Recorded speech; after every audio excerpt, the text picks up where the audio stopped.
Hey guys, Resarming here. So it's fine. It's time finally for me to review Ultra Sun, Ultra Moon. Well, Ultra Sun, Moon went to my sister again. Uh, I actually completed the game, including episode RR, last Tuesday, and wow, was it good! I'm currently working on Pokédex completion at the moment, and thank you, Pokemon Bank, updating this weekend. That made things so much easier. Uh, so at first, it doesn't seem like there's that many differences, and most of the differences do show up in the later half of the game. But there are differences before then, which you'll notice even when you meet Lily. Uh, Her personality is very slightly different. Uh, it's not much, but if you've played both games, you will notice it. Just in how she interacts to your Pokemon battling. She's still not a fan of it, but she doesn't seem as aggressive about you doing it this time. And speaking of Lily, her entire family's character arc completely changes. And I can't go into any more of that without going into spoilers, but it's a huge change in the story arc. Uh, Even affecting things in the post game. Uh, as you can see, I have put some of the different photos I put here into the background because I wanted visual interest. Uh, I have to say, I do like the. Sorry, computer hiccup. I was just saying, I really do like the Pokemon Picture Studio, or whatever it's called. I That's a feature I'd love to see in more games in the future. Uh, I'm not really sure what they would do with it. I do think it needs to be toned down a bit. Every time your Pokemon evolves, you do get a request to do it, which, granted, is worthwhile. It will always put you into the rotom roulette. And that is definitely worthwhile. I found those rotom very useful, uh, especially the catch rate ones. And I realized too, I said about Lily changing, that may just be a perceived change on my part, but it did feel like a change. And again, her entire character arc does end up changing with her entire family as well. Uh,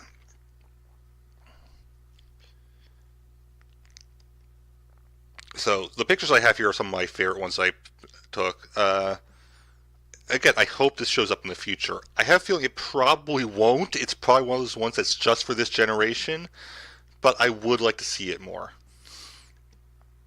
Uh, so story-wise, a good amount has changed. Some of the totems are the same. Some are completely different, and all of the totems feel harder this time around, including that Lurantis. As if that wasn't hard enough the first time. Lurantis now summons Pokemon that have Sunny Day, and one that will actually heal it.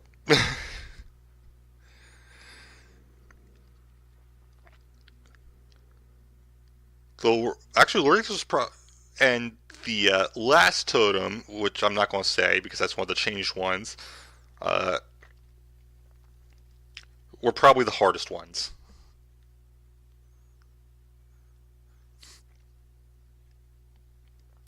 Speaking of the totems, you do get 6 totem Pokemon in each game. They are different between the games. You can probably guess Young Goose and Sun, Raticate.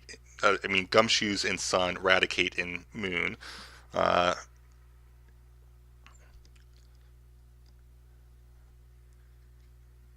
Apparently, there's a glitch in the bank at the moment where the new totems can't be put into the bank.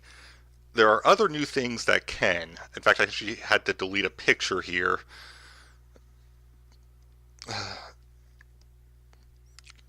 You may notice that's gone now because it was kind of spoilery. I'm not going to go into it. If you, I know you already saw it a couple of times here, but I took it out just because I didn't want it flashing over and over and being my thumbnail. uh,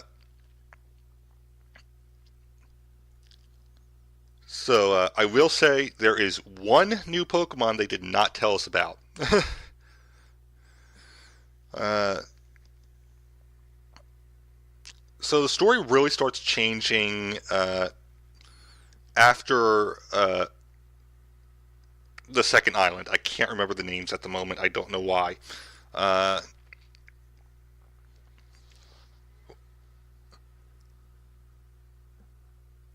which is, of course, when you get to the Ether Foundation. Uh, and another character whose entire personality has kind of changed is Lusamine.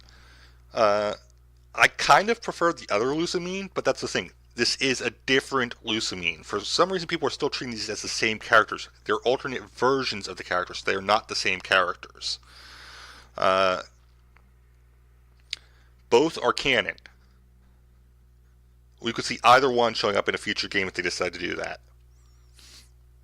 In fact, if we get a future game, I'd be surprised if they don't go with the first universe, just as because of what happens at the end of that one with Lusamine.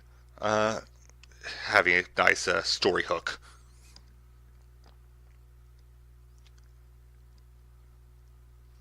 Battle wise, I'd say it's probably harder. Um, though I personally didn't find Sun that easy in the first place. I think a lot of people confuse grinding for difficulty, and I'm sorry, but grinding isn't difficulty. It's just time consuming. Uh, this one I actually felt was more difficult, though, not just grindy. Especially when I got towards the end game, which partially was because I had every single uh, and at every single possible what am I trying to say here? I had a counter for everything, for every type, except I forgot to put a fighting type move on for normal, and that actually kind of kicked my butt towards the end. Normal can be surprisingly difficult when you don't have the fighting type. uh,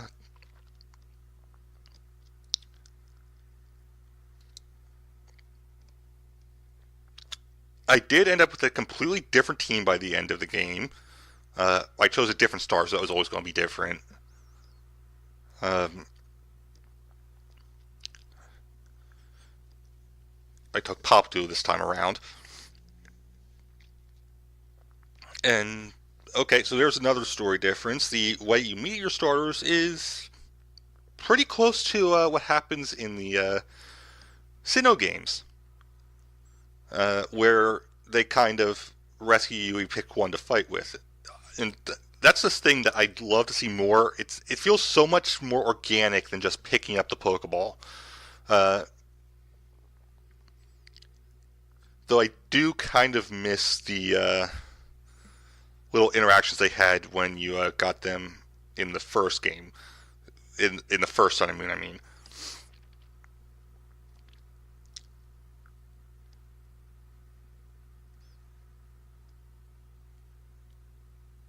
and I feel like the leveling was handled a bit better this time. There was kind of like a jump in level from the third island when you go to the legendary story arc that I found difficult the first time around. This time it felt like there was a better pacing. I'm not sure if there actually was or if it just felt like that, but it did feel like that to me. Uh, by the time I got to the league, my Pokemon were all around level 60. One of them was level 60 because I caught it there. I'm not going to go into too much detail there. I will say that okay, as I was saying, without going into too much detail, you do get your legendary in a different way, mainly due to the Lusamine changes. That story arc changes quite a bit. I like the Ultra Recon Squad. I wish we could have explored more of their home. I thought that was a bit too short.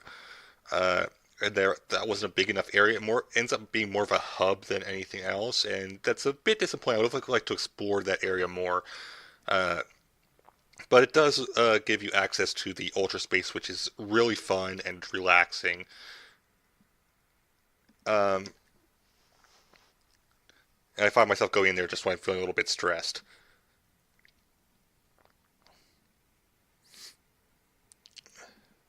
So that's pretty much all I'm going to get into for the changes on the main story, mainly because I don't want to spoil too much. And that leads me into episode RR about Rainbow Rocket. And as a lot of us thought, which Pokemon certain characters used is different between versions. Uh, and I do want to say that's a really fun episode. It's pretty lengthy. It feels like a bigger post game. I suspect episodes are what they're going to do for post game from now on. A lot of people are saying they want the Battle Frontier back, but here's the thing: the Battle Frontier got taken away because nobody used it. Uh, they did the research on that. There's a reason it's not there anymore. I think the episodes are going to be the way they're going to do things going forward. You still get the battle tree. You still get to fight red or blue. Uh, oh, I forgot. Colress actually does something this time around instead of just randomly showing up to hand you items. Though he does still do that. uh, which makes logical sense with Necrozma has an interesting uh, way of doing things. It's similar to Kyurem while being its own thing. I personally think Necrozma does it better than Kyurem did, mainly because I'm still pissed we never got Kyurem complete form. Uh, but for Rainbow Rock, I don't want to go into too much, but I will say most of our theories were correct. There were some things people didn't quite get right, but a good amount of it is correct. And I have a feeling we're going to see this version of Giovanni again. Just due to the fact that they have not finished the story arc they've started with Gen 6. I think that's going to be a long going story arc going forward, which is not a bad thing at all. We still don't have a completion of Looker's story. In fact, we don't get much of Looker in this game. That was a bit disappointing.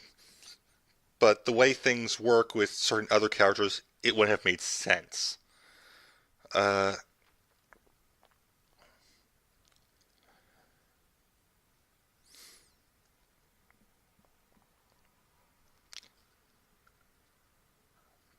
I had something in my mind. I can't remember what it was now.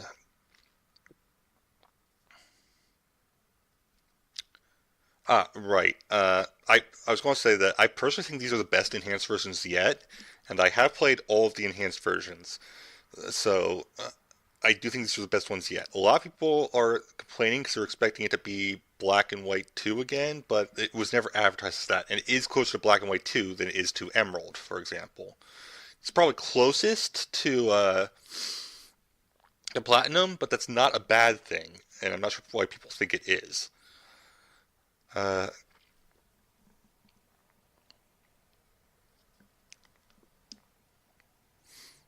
but I personally did really like this as an enhanced version.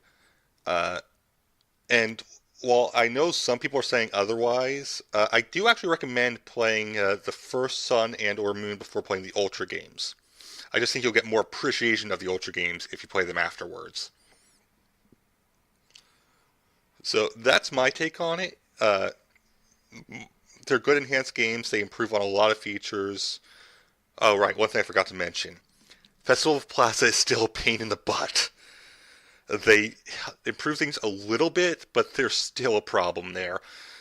And it's mainly just due to the fact that you still just get the abilities at random. There doesn't seem to be any logical order to them. Uh, so you can get like a 4-star rank before a 1-star rank of the same building. I don't get that. Uh, though it does play nicely into the story in episode RR, so that's fun.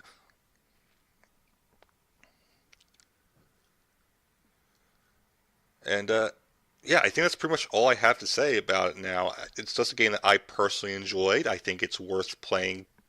Uh,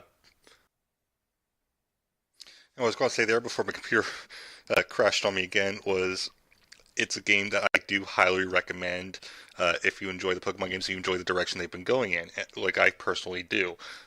So I think people should give it a shot, and that's my case take on it. So thank you guys for watching this lengthy review. I will see you guys next time. Have a great time wherever you may be. Bye, guys.